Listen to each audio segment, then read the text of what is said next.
হিমন্ত বিশ্ব শৰ্মা ডাঙৰীয়া 2024 চনৰ 31 ডিচেম্বৰলৈকে অহা নাগৰিকত্ব দিম বুলি যি কেন্দ্ৰীয় চৰকাৰে সিদ্ধান্ত লৈছে এই সিদ্ধান্ত অসম আৰু অসমীয়া বিৰোধী এই সিদ্ধান্তই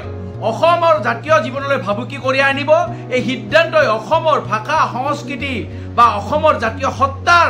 বা সাহিত্যৰ প্ৰতি ভাবুকি কঢ়িয়াই আনিব আৰু এই যে সিদ্ধান্ত এই সিদ্ধান্ত 855 গৰাকী শ্বহীদৰ পৰা অপমান হ'ব আৰু এই সিদ্ধান্তই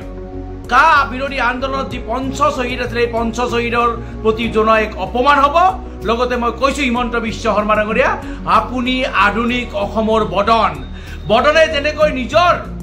ৰাজনৈতিক ভৱিষ্যত সুৰক্ষিত কৰাৰ কাৰণে মান জাপি দিছিল অসমত ঠিক তেনেদৰে আপুনি আপোনাৰ নিজৰ ৰাজনৈতিক ভৱিষ্যত সুৰক্ষিত কৰাৰ বাবে অমিত শ্বাহ আৰু মোদীৰ বুকুৰ কুটুম হ'বলৈ গৈ আপুনি যি বিদেশী নাগৰিকক আমাৰ অসমত জাপি দিব বিচাৰিছে আপুনি যে অসমৰ ভূমিপুত্ৰসকলৰ হাজাৰ হাজাৰ বিঘাৰ মাটি বহিৰাগতক মানে গোটাব বিচাৰি আছে এই সিদ্ধান্তৰ কাৰণে আপোনাক মই কৈছো যে আপুনি আধুনিক অসমৰ বদনৰ যেনেকৈ পতন হৈছিল আপোনাৰো পতন নিশ্চিত হিমন্ত বিশ্ব শৰ্মা ডাঙৰীয়া মনত ৰাখিব